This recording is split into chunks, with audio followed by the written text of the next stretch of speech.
بنیادی طور پر مجھے یوں لگ رہا ہے کہ پہلے سیاست بڑی امپورٹنٹ تھی، آج کل معیشت بہت امپورٹنٹ ہے، اور ہر آدمی معیشت کا چیمپئن بنا ہوا ہے، اور سیاسی قائدین تو مطلب مجھے بعض اوقات لگتا ہے کہ ریس لگی ہے پیپلز پارٹی میں، پی ایم ایل این میں، کہ سر ہم معیشت زیادہ اچھی درست کریں گے، اور وہ کہہ رہے ہیں ہم زیادہ اچھی معیشت درست کریں گے۔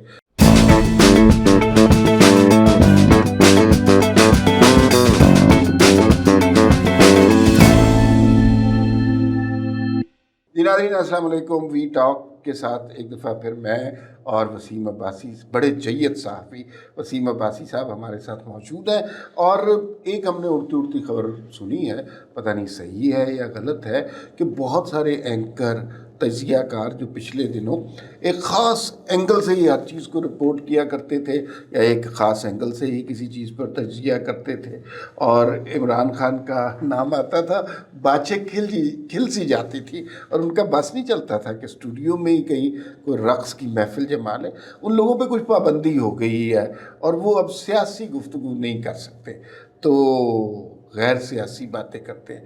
آج کیا کریں، سیاسی گفتگو کریں یا غیر سیاسی گفتگو؟ آپ تو پابندی نہیں لگی نا، آپ کی باتیں تو نہیں کھلتی نا عمران خان کی ذکر پہ۔ اور ویسے آپ نے شرٹ بہت اچھی پہنی ہوئی ہے، ویسے آپ کا بہت شکریہ ماشاء اللہ۔ نہیں آپ لگ رہا ہے کہ کسی شو کے لیے تیار ہو کے آئے ہیں، پہلی دفعہ میں نے دیکھا ہے کہ آپ ایک شو کے لیے تیار ہو کے آئے ہیں۔ اتنے جید صحافی کے ساتھ بیٹھنا تھا، مطلب میں نے تیار شیار ہونا تھا، میں نے 17 تو کتابیں پڑھی ہیں، بالکل، ہاں اس میں پہلا قاعدہ، دوسرا قاعدہ، اے بی سی، 7 کا پہاڑا، ساری کتابیں پڑھ کے مقابلہ بڑا سخت ہے آج۔ بڑے صافی سے لگ رہے ہیں آج، تو کیا بتانا آپ پتہ کیا لگ رہے ہیں آج؟ تقریباً نیم ڈپٹی کمشنر سے نا، اگر ٹائی بھی پہن لیتے آپ تو فل کمشنر ہوتے، لیکن ابھی آپ ڈپٹی کمشنر کے لیول پہ ہیں۔ تو بات یہ ہو رہی تھی کہ آج کل کچھ سیاسی گفتگو، یہ خبر صحیح ہے کہ سیاسی گفتگو نہیں کر سکتے؟ میں نے بھی سنا ہے ویسے، لیکن میں بڑا حیران ہوں کہ اب دیکھیں جو ہمارے مشہور اینکرز تھے جن کے بارے میں کہا گیا ہے، ہارون الرشید صاحب ہیں، چودھری غلام حسین صاحب ہیں، اگر یہ سیاسی گفتگو نہیں کریں گے تو کتنا عجیب لگے گا۔ مجھے نہیں پتا کہ شاید ایکسپرٹیز ہوگی، غلام حسین صاحب آپ کو بتائیں گے کہ بال کیسے سنواریں، شیمپو کون سا اچھا ہے، چیزیں لائف سٹائل میں کیا استعمال کرنا چاہیے، چائے کے بعد کیا لینا چاہیے، کھانے میں کیا چیزیں اچھی ہوتی ہیں، پروٹینز ڈائٹ کون سی اچھی ہوتی ہے۔ ہارون الرشید صاحب آپ کو لباس کے حوالے سے بتائیں گے، اور چیزوں کے بارے میں بتائیں گے۔ تو یہ غیر سیاسی گفتگو ظاہر ہے ٹاک شوز کریں گے صبح اٹھ کے کہ پانی والی کار کیسے چلتی ہے، دوسرا فراری کار کیسے ہوتی ہے، فارمولا کار کیا ہوتی ہیں، مارننگ شوز کریں گے، تو یہ بڑی وہ ہوگی، بہرحال ایک اچھی انٹرٹینمنٹ دیں گے، کیونکہ وہ وہاں پہ بھی انٹرٹین کرتے تھے، یہاں پہ بھی انٹرٹین کریں گے۔ لیکن اس میں ایک مسئلہ ہے، مجھے لگتا ہے کہ اگر یہ اسٹریٹجی ہے اور یہ خبر درست ہے تو اس کا مقصد یہ ہے کہ وہ جو عمران خان کے حوالے سے خاص طرح کا ہذیان اور پروپیگنڈا کیا جاتا رہا، جو کہ بڑے اہم لوگوں کی انڈورسمنٹ سے ہوتا رہا ہے، اب اچانک 9 مئی کے بعد حالات تبدیل ہو گئے، وہ پروپیگنڈا مزید نہ ہو۔ لیکن یہ لوگ اتنے زیادہ ایسوسیٹڈ ہیں، یہ لوگ نہیں، اور بہت سارے لوگ ہیں، کہ اگر یہ کچھ نہ بھی بولیں، غیر سیاسی بھی نہ بولیں، اشاروں کی زبان میں بھی گفتگو کریں، تو لوگ کہیں گے کہ یہ عمران خان کی تعریف کر رہے ہیں۔ نہیں اب مطلب آپ وہ کہیں گے اگر کہ سفید کپڑے پہننے چاہیے، ویسٹ کوٹ کیسی پہنے اس کے اوپر، تو لوگ سمجھیں گے یہ وہ کی ہے۔ دھوپ میں سن گلاسز کیوں پہننے چاہیے، اگر وہ بات کریں گے تو لوگ سمجھیں گے کہ یہ اشارہ کس کی طرف کریں۔ دھوپ میں لازمی نہیں ہے، اندھیرے کمرے میں بھی سن گلاسز کیوں پہننے چاہیے، یہ آپ کو پتہ۔ خیر ہم ڈیویٹ کر رہے ہیں۔ آج میں نے سوچا کہ آپ سے بھی تھوڑی سی غیر سیاسی گفتگو کی جائے۔ بنیادی طور پر مجھے یوں لگ رہا ہے کہ پہلے سیاست بڑی امپورٹنٹ تھی، آج کل معیشت بہت امپورٹنٹ ہے، اور ہر آدمی معیشت کا چیمپئن بنا ہوا ہے، اور سیاسی قائدین تو مطلب مجھے بعض اوقات لگتا ہے کہ ریس لگی ہے پیپلز پارٹی میں، پی ایم ایل این میں، کہ سر ہم معیشت زیادہ اچھی درست کریں گے، اور وہ کہہ رہے ہیں ہم زیادہ اچھی معیشت درست کریں گے۔ اسد عمر کہہ رہے ہیں کہ ہم اچھی معیشت کر چکے ہوئے ہیں، تو اور کوئی حکم بتائے۔ تو ابھی کوئی غیر سیاسی خبر دیں ہمیں۔ سر واقعی میں معیشت کا تو آپ کو پتہ ہے نا، اسد عمر صاحب تو میوزک کے ذریعے معیشت کو بہتر کرنے کے حوالے سے بات کرتے تھے کہ میں اچھے گانے سنتا ہوں اور اس سے روح تسکین ہوتی ہے، اور پھر میں سمجھتا ہوں کہ معیشت کا ایک ان آرتھوڈاکس طریقہ بھی ہوتا ہے معیشت ٹھیک کرنے کا، تو یہ ان کا طریقہ تھا۔ آج کل بھی ہر کوئی اپنی خدمات پیش کر رہا ہے، اور معیشت کو ٹھیک کرنے کے حوالے سے کوششیں ہو رہی ہیں، لیکن کچھ سنجیدہ کوششیں بھی ہو رہی ہیں. ایک تو آپ کو پتہ ہے IMF کا پروگرام مل گیا پاکستان کو، تو اس سے بڑی ڈالر کی ریٹ میں تھوڑی اسٹیبلٹی آئی ہے، تھوڑا سا کم ہوا ہے، اب دوبارہ بھی اوپر جا سکتا ہے، لیکن کمی آئی ہے. اسٹاک مارکیٹ میں بہتری آئی ہے. ابھی گورنمنٹ ایک بڑے منصوبے پہ کام کر رہی ہے جو ایگریکلچر ریفارمز کا ہے. تو گورنمنٹ جو ہے نا اس سلسلے میں یہ کوشش کر رہی ہے کہ ایک دوسرا زرعی انقلاب لے کر آئیں، اور وہ پہلے والا کون سا تھا؟ پہلا زرعی انقلاب کہتے ہیں کہ 60s اور 70s کی دہائی میں آیا، اور پاکستان کی پیداوار بہت بڑھ گئی. پورے ساؤتھ ایشیا میں پاکستان آگے نکل گیا. پہلے جو خوراک پہ ڈپینڈنٹ تھے ہم امپورٹس پہ، اور بڑی مشکل سے اپنی فوڈ سیکیورٹی انشور کرتے تھے. اگلے 35 سال کے لیے فوڈ سیکیورٹی کا مسئلہ حل ہو گیا. ہم بلکہ ایکسپورٹ کرنا شروع ہو گیا اپنی ویٹ کو دنیا کے باقی ممالک میں. آؤٹ پرفارم کیا ہم نے، کہتے ہیں کہ جی ساؤتھ ایشیا کے باقی سارے کنٹریز کو. اریگیشن کا ماڈرن سسٹم لے کے آئے ہم، بہتر سسٹم لے کے آئے تھے انہی زمانوں میں. فرٹیلائزر کو بہتر کیا، بیج کی کوالٹی کو بہتر کیا. بیسیکلی وہ کہہ رہے ہیں کہ ایک ایسا انقلاب اس وقت آیا تھا، اب ایک اور انقلاب کی تیاری ہے. اچھا، اگر آپ مجھے اجازت دیں تھوڑا سا اس انقلاب کے ثمرات تو آپ نے گنوا دیجیے، مضمرات بھی بتانے چاہیے ہمیں. وہ ایوب خان صاحب کا دور تھا، فوکس امریکی امداد بھی تھی، اور ظاہر ہے اس سے کام بھی ہوا تھا، اور ملک کی ترقی، زراعت میں بہت ترقی ہوئی تھی. لیکن کچھ اس کے حوالے سے بڑے دلچسپ واقعات ہیں. جب یہ 10 سالہ دور ختم ہوا تو انہوں نے کہا، ڈیسائیڈ کیا، ظاہر ہے چیف مارشل ایڈمنسٹریٹر تھے، جو وہ ڈیسائیڈ کرتے تھے وہ امپلیمنٹ ہو جاتا تھا، کہ بھئی اس جشن کو منایا جائے، 10 سالہ کامیابی کا جشن.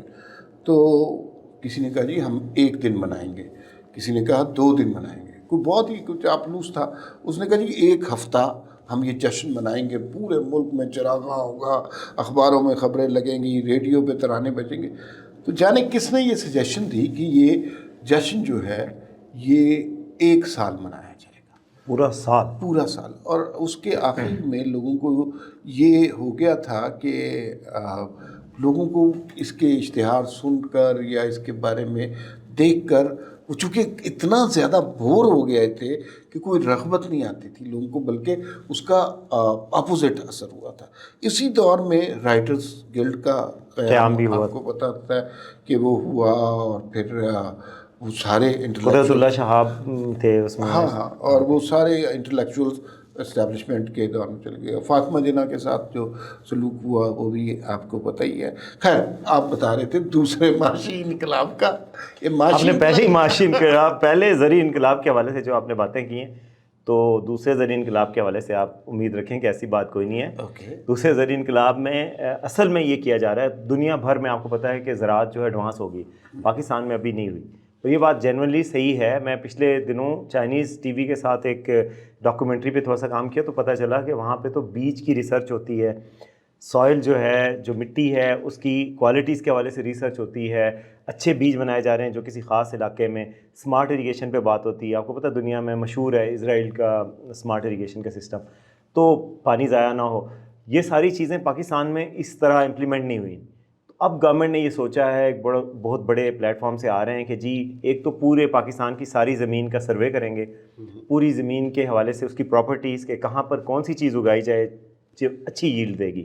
کسی جگہ پہ ادرک آپ اگائیں تو اس کو زیادہ فصل آئے گی، آپ کو زیادہ پیسے آئیں گے، کسانوں کو رغبت ہوگی. کسی جگہ چینی بہتر ہے، کسی جگہ کپاس بہتر ہے. تو ایک تو یہ ریسرچ کرنی ہے کہ کون سی جگہ کتنی یوٹیلائز کرنی ہے. پھر یہ ریسرچ کرنی ہے کہ بیج کون سا اچھا ہے.